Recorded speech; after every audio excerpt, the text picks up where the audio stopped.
Hi, magandang umaga po sa inyong lahat for our first reading of the day today. Tingnan naman po natin kung ano po ang makikita natin sa first reading of the day today. Kamusta po kayong lahat? Napanood niyo na po ba yung first, second, third, and fourth reading ng isang araw? At yung first, second, third, fourth, at yung insenso natin kahapon, bago po kayo tumalon dito sa ating first reading of the day.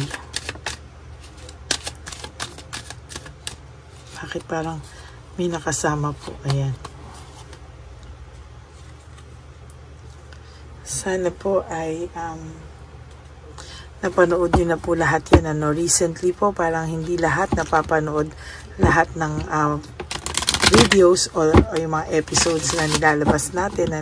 Sana po ay mapanood nyo muna po bago kayo tumalon, kasi minsan po ay konektado po sa atin pong reading. Kung ito pong binabasa natin, pwedeng karugtong ng kagabi or pwede rin pong bago, hindi po natin alam. So I really hope na mapanood nyo po talaga yung mga readings natin.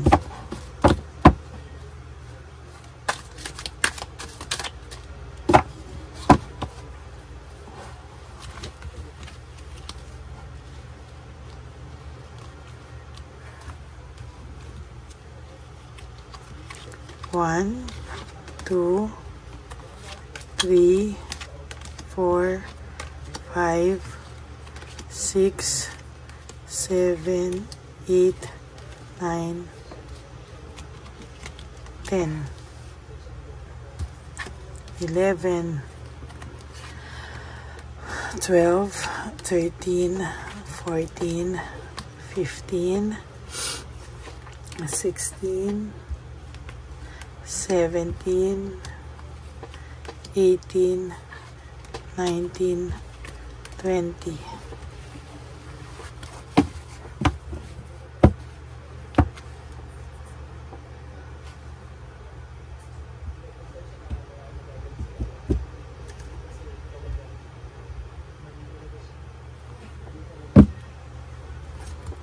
Okay, tabi muna po natin to.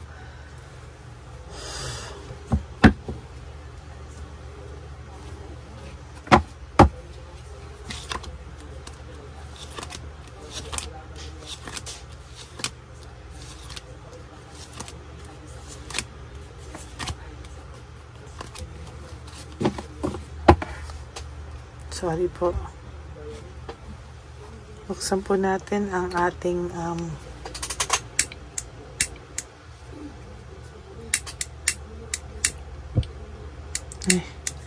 ayaw niya.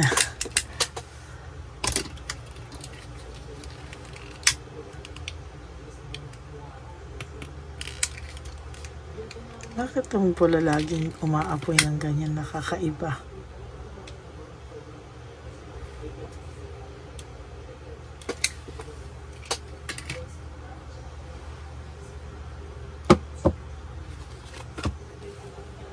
Judgment, So this is about loss and separation, Kahit po nawala ka na sa kanya, yung loss and separation niyo po talaga is may refusal to change, meaning alam niya na pong mali siya, pero pilit niya pa rin pong nilalabanan, pilit niya pa rin pong iniiwas sa kanyang isipan, kasi natatakot po siya na talagang baka mamaya kung ano man po ang mangyari, hindi niya po kayanin na mawala ka po sa piling nito. Talagang sa nakikita ko po sa kanya ay gustuhin niya man po, pero hindi po to natitigil. Talagang sa nakikita ko po sa kanya, talagang mahihirapan po siya sa mga susunod na panahon. Talaga ito pong taong to ay nakakaramdam ng matinding pagkabagabag, Ayan,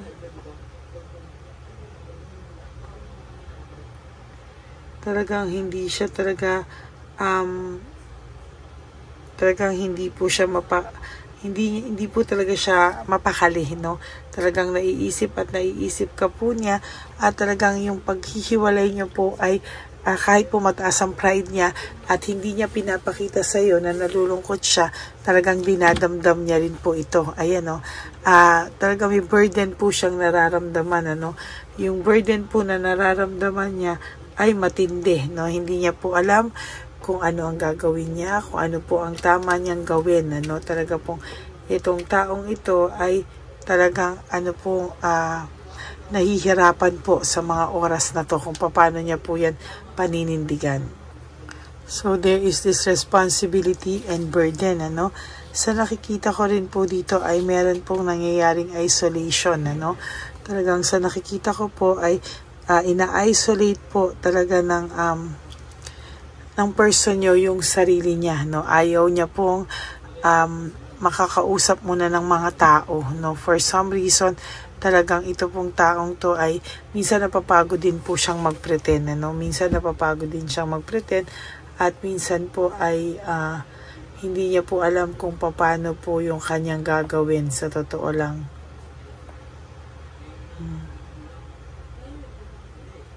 Talagang medyo hirap po siya, no? Pagdating po sa mga ganitong bagay, siya po talaga ay nahihirapan din minsan mag-control kung ano man po ang nakikita niya na sasabihin ng mga ibang tao. Minsan napapangunahan din po niya, no? There is this infatuation, ano? Yung akala niya pong pagmamahal niya sa ibang tao ay infatuation lang pala, no? Pinagpalit ka po niya sa infatuation lamang, no? Talagang sa totoo lang po ay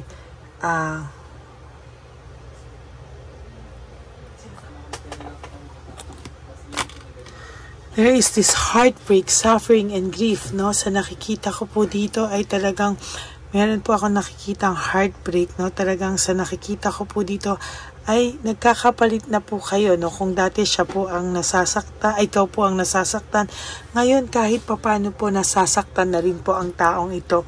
Hindi niya lang po pinapahalata dahil meron po siyang iniingatan na pride, no? Pero there will come a time kakainin din po niya yung pride na yan, ano? So whether you like it or not, ayun, no?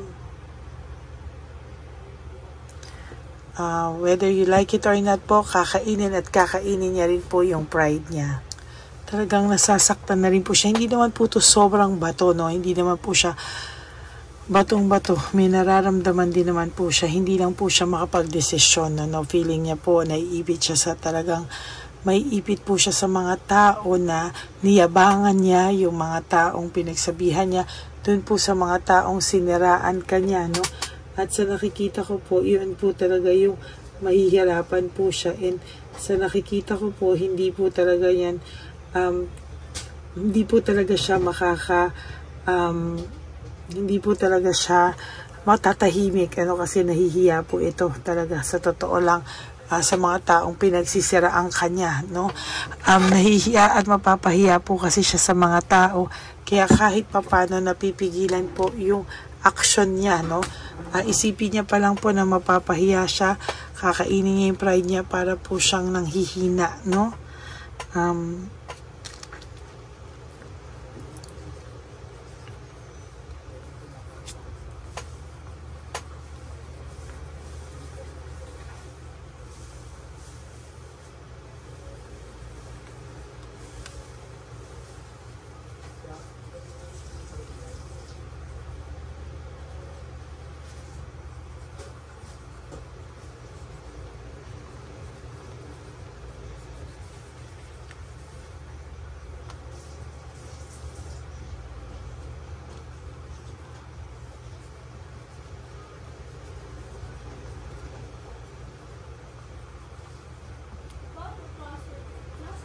Kakainin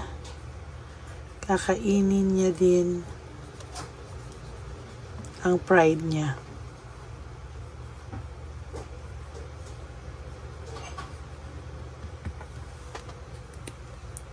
Darating ang araw, kahit mapapahiya siya sa mga tao na siniraan kanya, kakainin din niya ang pride niya. There will come a time po na talagang mangyayari po ito, no?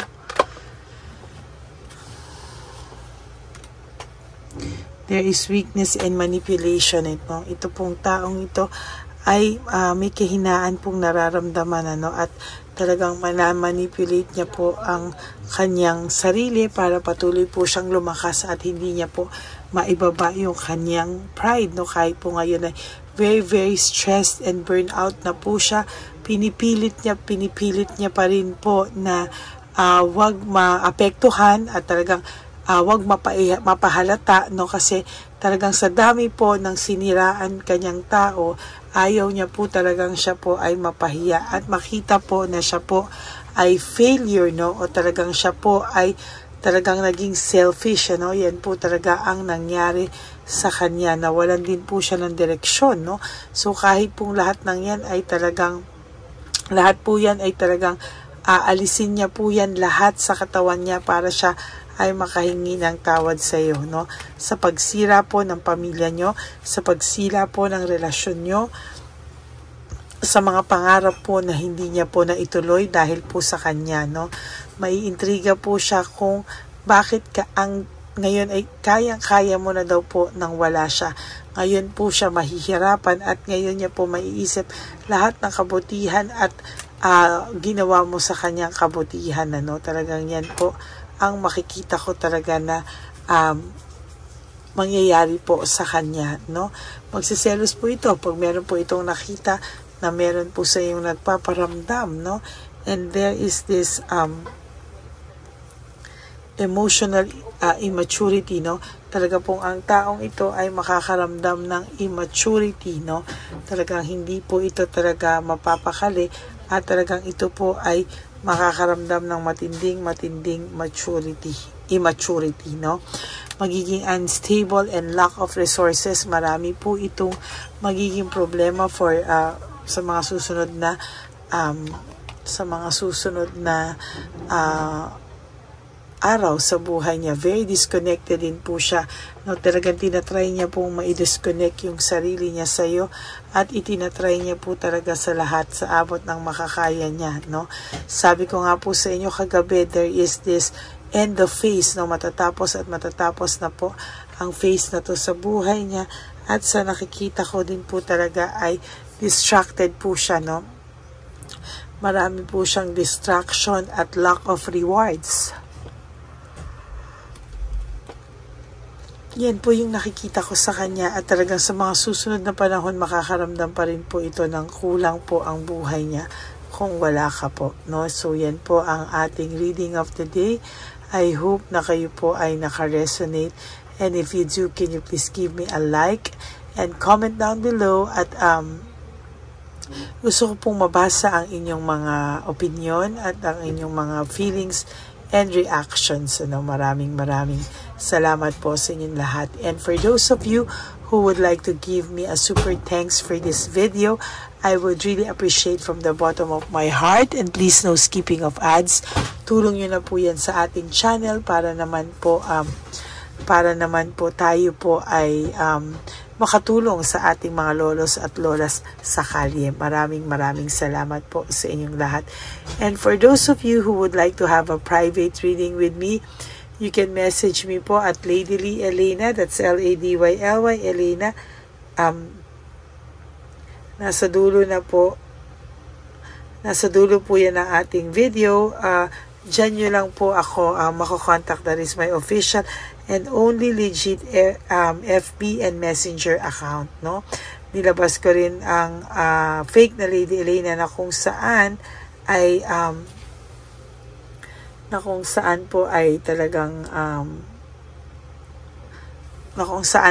talagang nai-scam siya ng tao, At talaga pong sobra po ang pang-scam niya at sobra po ang pag-hack niya, nahahack po, pati po pag nagbukas po sila ng parang link, ay ito po ay talagang mabubuksan niya, Kaya mag-ingat po kayong lahat dyan. And for those of you po na hindi kayo sigurado, you can always message me po at paparinig ko po sa inyo yung boses ko. Okay? Maraming salamat po sa inyong lahat. And sa akin naman po mga ever loyal, solid, and faithful na Lady Elena family, I love you all from the bottom of my heart. mahal na mahal ko po kayong lahat at nagpapasalamat po ako sa lahat po ng inyong mga sa inyo pong mga pagmamahal, no? Yung mga I love you nyo po, nababasa ko yan at talagang natutuwa po ako at nagpapasalamat ako kasi ramdam na ramdam ko po yung sincerity nyo po. Kaya maraming salamat po. At ang tanging payo ko lang po sa inyo talaga palagi is just to live one day at a time. You do 3 things that will make you happy for the day.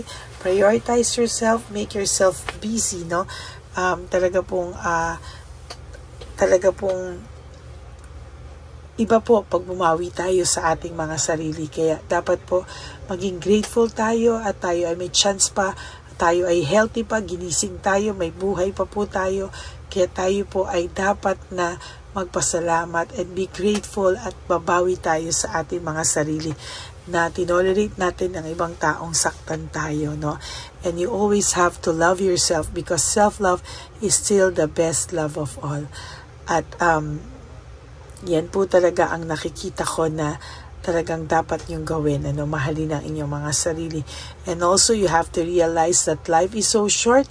Don't make it shorter by stressing yourself from all the pains and heartaches na binigay sa inyo ng kahapon. Just surrender everything to the divine universe and just let go and let God write your life and love story. I will be back for another set of reading. Huwag po kayong mawawala. Ako po ay magbabalik para sa ating second reading of the day. For the meantime po ay panoorin nyo po lahat muna, no? Ang dami pa pong naiwan ng mga readings na hindi nyo pa po napapanood for the past few days. Sana po ay mapanood nyo muna po yan bago po kayo tumalon sa pinaka-latest na reading. Okay? Kaya maraming salamat po sa inyong lahat. At ako po talaga ay nagpapasalamat sa lahat ng suporta nyo. And thank you so much because we are now approaching 19,000 subscribers. Maraming salamat po from the bottom of my heart. At ganun din po, thank you po sa lahat sa inyo. At talagang patuloy po ang suporta na binibigay niyo sa akin. Sobra po akong natatouch at nagpapasalamat sa inyong lahat. And may God bless you all. Magkita-kita po tayo ulit for our second reading of the day. Bye! Okay, update po, may nagpanggap pong subscriber natin na siya po ay magpapahula sa fake na Lady Elena, kaya ayan, hinihingan po siya na $80 at ang cell po niya ay nabigay at nakuha. Ang pangalan niya po sa cell ay Julian Albert, no? Siya po ay may cell account din, kaya mag-iingat po kayo. Ayan po, no, kung sino man po yung scammer na Julian Albert na yan, no, iinsensuhan po natin yan para siya po ay makonsensya. Kung wala man po siyang konsensya, at least po bumalik sa kanya lahat po ng kanyang ginagawa at maling-mali po yan, ano. Basahin niyo po lahat yan, makikita niyo po, ayan po ang cell number niya at Julian Albert na yan, ano, para po talagang ma-report din po natin yan na siya ay gumagamit ng cell account na Julian Albert. Mag-ingat po kayo, ayan po yung number niya, ayan po yung pangalan niya. Huwag po kayong magpauto. Nakita nyo naman po, no, napakalayo po ng pangalan ko sa pangalan ng pinagsisendan nyo po ng account o ng pera. Kaya mag-ingat po kayo at beware sa scammer na to.